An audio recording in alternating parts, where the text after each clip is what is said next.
아멘. 네, 하나님 말씀은 오늘은 스가랴서 4장 말씀입니다. 스가랴서 4장 6절부터 7절까지 말씀 보도록 하겠습니다. 이제 진짜 구약 성경이 거의 이제 끝이 나고 있습니다. 스가랴서는 1장부터 14장까지 좀 길게 많이 기록이 되어 있어요. 근데 주제는 학개 선지자 학개서와 비슷합니다. 시대가 학개 선지자와 스가랴 선지자가 동시대의 선지자이기 때문에 내용은 비슷한데 양이 되게 많아요. 자, 스가랴서 4장 6절 7절 같이 읽겠습니다. 6절 7절 시작.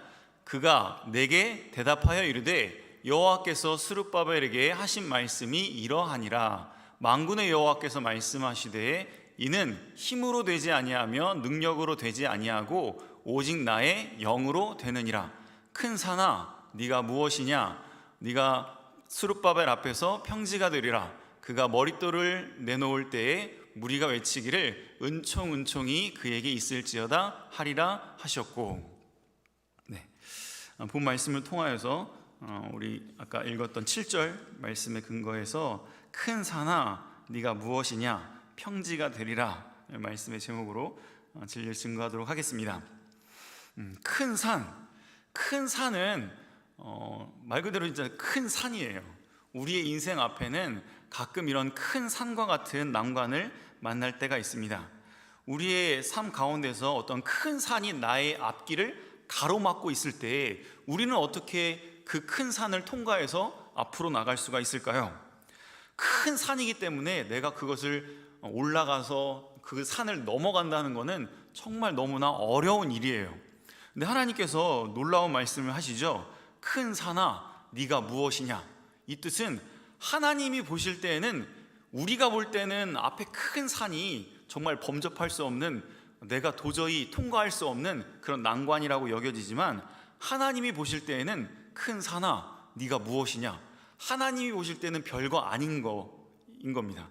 하나님이 보실 때에는, 우리가 볼 때는 정말 이건 절망적이고 정말 넘어갈 수 없는 그런 큰 난관처럼 여겨질 수 있지만, 능력이 많으신 하나님 앞에서는 이 큰 산이 별거 아닌 거예요. 그래서 하나님께서 큰 산아 네가 무엇이냐? 스룹바벨 앞에서 평지가 되리라. 그러면 그 큰 산이 갑자기 평지가 되어버리는 거죠. 하나님에게는 큰 산까지도 무너뜨릴 수 있는 능력이 하나님께 있고, 지진이 일어나서 그 산을 무너뜨려서 평지가 되게 만드실 수도 있는 거고, 아니면 그런 경우도 있는 것 같아요. 산은 그대로 있는데 나를 날르게 하셔. 우리가 산보다 훨씬 더 높은 곳에서 이렇게 보면 다 평지와 똑같죠. 산이라고 해도 평지처럼 이렇게 지나갈 수 있잖아요. 우리로 하여금 날 수 있게 하신다든지, 아니면 그 산을 평지가 되게 하신다든지, 아니면 어떨 때에는 산을 오르게는 하세요.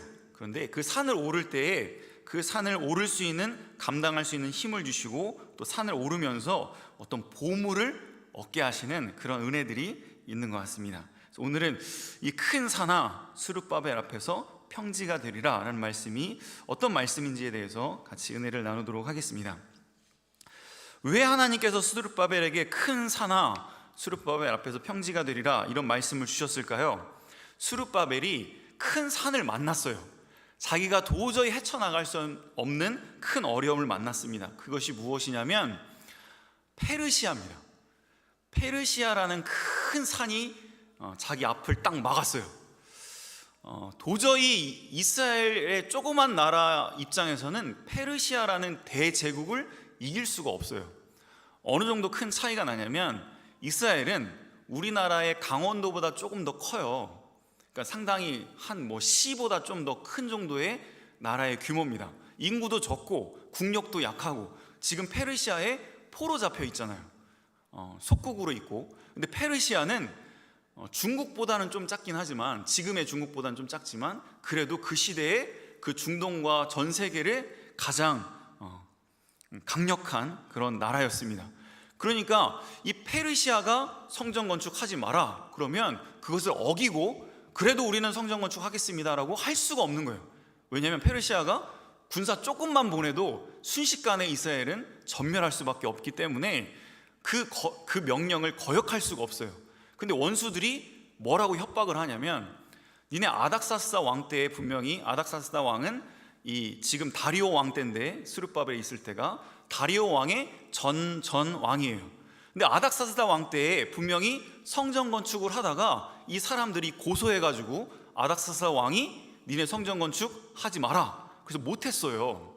그래서 그 기간이 몇 년이나 못했다고 그랬죠? 16년이라고 하는 사람도 있고 15년이라고 하는 사람이 있는데 그 정도까지 못했던 거예요. 그런데 지금 학개 선지자나 스가랴 선지자가 이제는 니네 집을 아름답게 건축하지 말고 성전 건축을 해야 니네가 살아날 수 있다 라고 자꾸 말씀을 주시니까 도전을 받아서 성전 건축을 시작을 했습니다. 허락을 받아서 시작한 게 아니에요. 우선 시작을 한 거예요. 그런데 또 협박을 하는 거예요. 야, 니네 또 이렇게 성전 건축하려고 그래? 그럼 또 고소할 거야 라고 협박을 하는 거예요. 그런데 그때 주신 말씀이 이 말씀이에요. 스룹바벨아, 걱정하지 마라. 아무리 큰 산이어도 하나님께서 뭐처럼 만들어 주시겠다? 평지가 되게 해주시겠다. 그러니까 염려하지 말고 성전 건축을 계속해라. 스가랴서에는 환상이 8가지가 나옵니다. 그 중에 이 사정에는 한 가지인데 이제 그 핵심에 대해서 오늘 좀 말씀을 드리도록 할게요. 그러니까 평지가 되리라 라고 하신 말씀을 주셨어요. 그런데 진짜 그 큰 산이 평지가 어떻게 됐을까요? 여기는 한번 찾아서 읽어볼까요? 되게 재미있는 말씀이에요. 에스라서에 보면 이 말씀이 있어요. 에스라서 6장에 보면 이제 사람들이 고소를 했습니다. 고소를 한 이유는 성전 건축을 중단시키기 위해서 고소를 한 거예요. 뭐라고 고소를 했냐면, 다리오 왕이요, 한번 좀 찾아보세요. 고레스 왕이 이 성전 건축을 하라고 명령을 하셨다고 그랬는데 도대체 그 증거가 어디 있습니까? 라고 고소를 한 거예요. 만약에 고레스 왕이 성전 건축을 하라고 한 그 명령의 조서가 없으면 이 사람들이 지금 거짓말을 하는 게 아닙니까? 그러니까 고레스 왕이 진짜로 이 이스라엘 백성들에게 성전 건축을 하라고 했는지 그 문서를 한번 찾아보세요. 만약에 못 찾는다고 하면 이 성전 건축을 중단시켜 주시옵소서라고 고소를 한 거예요. 근데 신기한 거는 아까 어느 왕 때에 이게 중단됐다고 그랬죠? 아닥사스다 왕 때. 아닥사스다 왕 때 똑같이 고소를 했는데 아무리 문서를 찾아도 고레스 왕이 성전 건축을 하라라고 지시한 문서를 못 찾았어요. 그래서 그러니까 찾은 문서들은 대부분 어떤 문서들을 찾았냐면, 이스라엘 백성들은 옛날부터 이렇게 포로에 잡혀가거나 블레셋이나 다른 나라에 포로 잡혀가도 다윗 왕이나 어떤 힘센 왕이 생기면 또 반역을 일으키고 또 반역을 일으켰습니다. 그런 역사가 있었습니다. 그런 문서만 찾은 거예요. 그러니까 이 아닥사스다 왕 입장에서는 어떤 생각이 들까요? 얘네들이 또 성전 건축하면 또 반역을 일으키겠구나, 그렇게 판단을 해서 성전 건축을 중단시켰습니다. 그런데 신기한 거는 다리오 왕 때에 똑같은 고소를 받아서, 야, 그러면 왕궁 곡간을 한번 뒤져봐서 고레스 왕이 진짜로 성전 건축을 명령했는지 그 문서를 찾아봐라 그랬어요. 근데 수도에 있는 보물 창고에는 그 조서가 없었어요. 근데 어디서 찾았는가 한번 보세요. 6장 1절 같이 읽겠습니다. 시작. 이에 다리오 왕이 조서를 내려 문서 창고를 바벨론에 보물 쌓아둔 보물 정각에서 조사하게 하여, 근데 조사하게 했는데 못 찾았어요. 근데 어디서 찾았냐면 2절에 시작. 메데도 악마다 궁성에서 한 두루마리를 찾으니, 여기가 어디냐면 별장이에요. 왕이 여름이 되면 더우니까 여름에 이렇게 쉬고 싶은 그 고레스 왕이 여름에 쉬는 그 별장, 이름이 좀 어려운 그런 그 도시에 있는 악마다 거기 궁이에요. 근데 거기 보물 창고에서 고레스 왕이 이스라엘 백성들에게 예루살렘에 가서 성전을 건축해라라고 한 문서를 거기서 찾은 거예요. 그러니까 아닥사스다 왕 때는 어디서만 찾아서 못 찾았어요? 수도에 있는 보물 창고에서만 찾아서 못 찾았는데, 다리오 왕 때는 희한하게 거기 별장에 있는 그 문서 창고도 검사를 하게 해서 거기서 고레스 왕이 쓴 문서를 찾게 하신 거예요. 근데 거기서 뭐라고 적혀 있냐면, 이스라엘 백성들에게 보물이나 이런 걸 다 주어서 그들로 하여금 성전을 짓게 하고, 거기서 그 여호와 하나님에게 제사를 드리게 만들어서 우리 나라를 위해서 축복을 하도록 해라 라고 명령한 문서가 있는 거예요. 다리오 왕이 이것을 찾고 나서 어떻게 했을까요? 완전히 이제 역전된 거야. 이 고소한 사람들은 못 찾을 줄 알고 고소를 했는데 찾아버린 거지.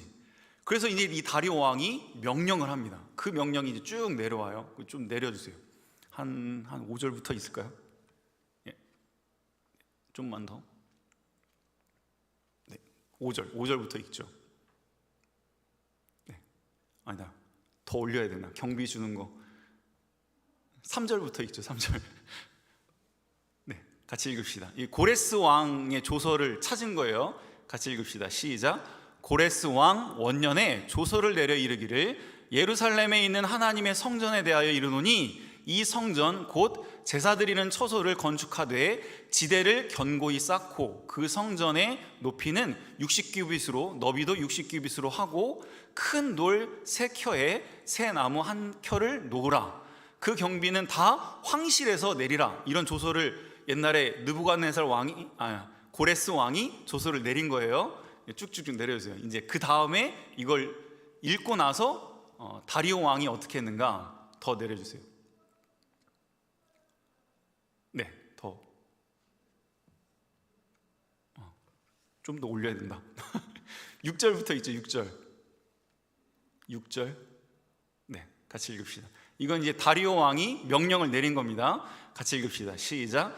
이제 유브레다 강 건너편 총독 다뜨데와 스달보스에게 명령을 했는데 너희 동관 유브레다 강 건너편의 아바삭 사람들은 그곳을 멀리하여 하나님의 성전 공사를 막지 말고 유다 총독과 장로들이 하나님의 이 성전을 제자리에 건축하게 하라. 내가 또 조서를 내려서 하나님의 이 성전을 건축함에 대하여 너희가 유다 사람의 장로들에게 행할 것을 알리노니 왕의 재산 곧 유브라데 강 건너편에서 거둔 세금 중에서 그 경비를 이 사람들에게 끊임없이 주어 그들로 멈추지 않게 하라. 또 그들이 필요로 하는 것 곧 하늘의 하나님께 드릴 제사의 수송아지와 숫양과 어린 양과 또 말과 소금과 또 포도주와 기름을 예루살렘 제사장의 요구대로 어김없이 날마다 주어 그들이 하늘의 하나님께 향기로운 제물을 드려 왕과 왕자들의 생명을 위하여 기도하게 하라. 이게 이제 다리오 왕이 명령을 내린 겁니다. 뭐뭐 하라고 그랬죠? 성전 짓는 거 막지 마라. 그 제자리에 고레스 왕이 명령한 대로 그렇게 짓게 하라.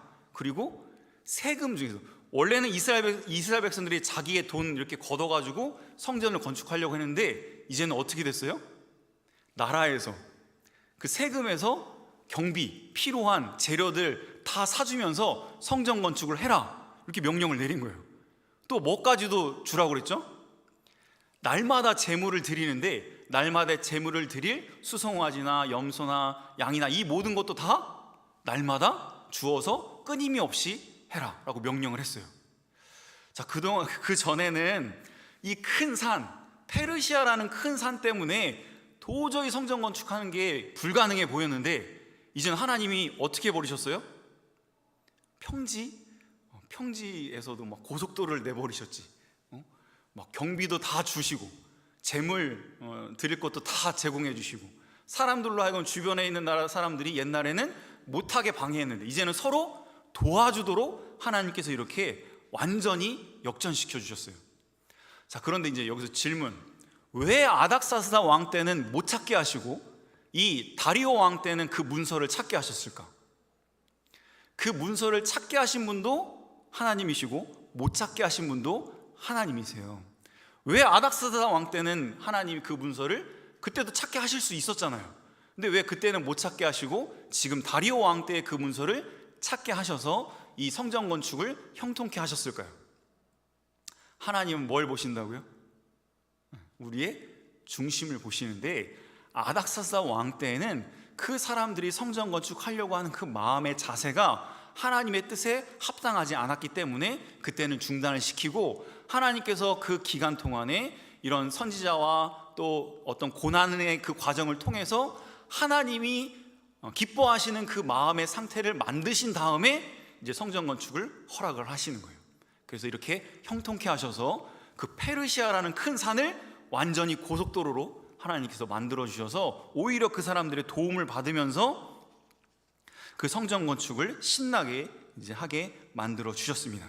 그래서 다리오 왕 6년에 되게 짧은 기간 동안에 성전 건축을 완공을 하게 된 것이죠. 자, 그럼 여기서 이제 우리가 알 수 있는 거, 성전 건축은 누구의 힘으로 하는 거예요? 내가 가지고 있는 돈으로 할 수 있는 거야? 내가 가지고 있는 실력으로 할 수 있는 거야? 성전 건축은 누구의 힘으로 할 수 있는 거죠? 하나님의 힘, 하나님의 능력으로 할 수 있는 거예요. 마찬가지로 우리 앞에 큰 산이 있어요. 여러분들의 인생 가운데는 중간중간에 큰 산들을 만나는데 학창 시절에는 뭐가 제일 큰 산일까? 대학교 입학의 큰 산이 대학 입시라는 큰 산이 있고, 그 대학 입시를 넘어가면 또 무슨 산이 기다리고 있지? 취업이라는 또 산이 기다리고 있고, 취업이라는 산을 넘으면 또 무슨 산이 기다리고 있어? 결혼이라는 산이 기다리고 있고, 결혼이라는 산을 넘으면 또 뭐가 기다리고 있어? 애들 키워야 되는 게 있고, 또 계속 있어요, 계속. 그런데 아무리 우리 앞에 내가 감당할 수 없는 큰 산을 만난다 할지라도 그 큰 산을 평지처럼 만드시는 분이 누구세요? 하나님이세요. 그러니까 내가 열심히 공부하고 재능을 쌓고 사람들을 얻고 하는 것도 중요하겠지만, 가장 중요한 것이 하나님이 내 편이 되어주시고 하나님의 도우심을 얻을 수 있는 그 믿음의 사람이 되는 것이 훨씬 더 우리 인생 가운데 중요하다라는 것을 꼭 기억해야 돼요. 여러분들이 아무리 큰 산을 만나 나 포크레인 갖고 있으니까 내가 이 산 다 깎아서 할 수 있어 라고 생각할 수 있겠지만, 나에겐 능력이 있어, 그래서 모든 역경도 다 헤쳐나갈 수 있어 라고 이렇게 생각하는 사람도 있을 수 있겠지만, 그것은 만나보지 않아서 그래요. 도저히 감당할 수 없는 그런 문제를 만났을 때 우리는 우리의 연약함을 깨닫게 되는 것이죠. 그래서 하나님께서 그것을 알게 하시려고 어떤 환상을 보여주세요. 이 환상의 의미가 여기에 있습니다. 그 환상은 이 그림에 있는 건데 한번 이해를 한번 해보세요. 이 그림의 그 내용에 대해서 어떤 환상을 보여주셨냐면, 순금 등대가 있어요. 촛불, 이렇게 여기 금으로 된 이렇게 순금 등대가 7개가 이렇게 쭉 있어요. 그럼 여기에 불이 밝혀 있어요. 자, 이 순금 등대가 불을 밝히기 위해서는 뭐가 필요하죠? 연료가 필요하잖아. 그 연료가 이제 기름이에요.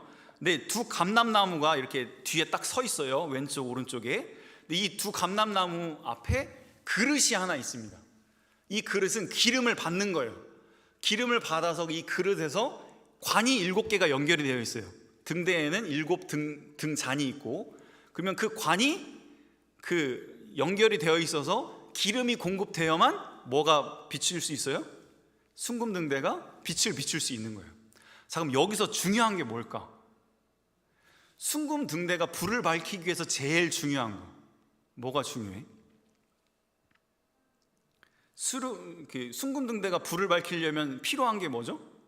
기름이 필요해. 기름이 필요한데 기름은 어디서부터 공급이 돼야 돼요? 감람유라고 하죠. 감람유. 그 감람유가 이제 공급이 돼야 돼요. 나무에서 이제 기름이 나오는 거예요. 그 기름이 공급되어야만 이 순금등대가 불을 밝힐 수가 있는 거예요.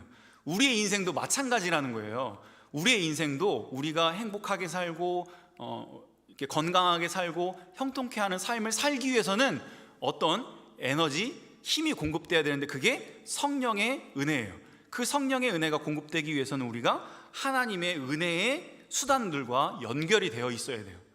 하나님께서 우리에게 은혜를 주시는 그런 수단들이 있는데, 그것은 말씀과 그 다음에 기도와 성례, 이런 것들이에요. 그런 걸 통해서 하나님께서 우리에게 은혜를 공급해 주심으로 우리가 그 은혜를 힘입어서 믿음도 지킬 수 있고 성전도 건축할 수 있고 또 가정생활, 교회생활, 학교생활도 감당할 수 있는 것이죠.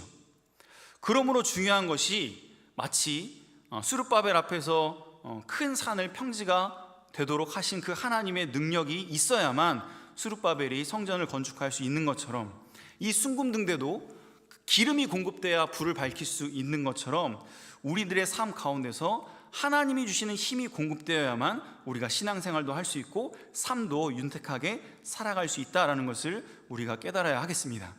그래서 간단하게 시간이 없으니까 이 순금등대는 바로 저와 여러분들을 이야기하는 거고 교회와 성도들을 말씀하는 거예요.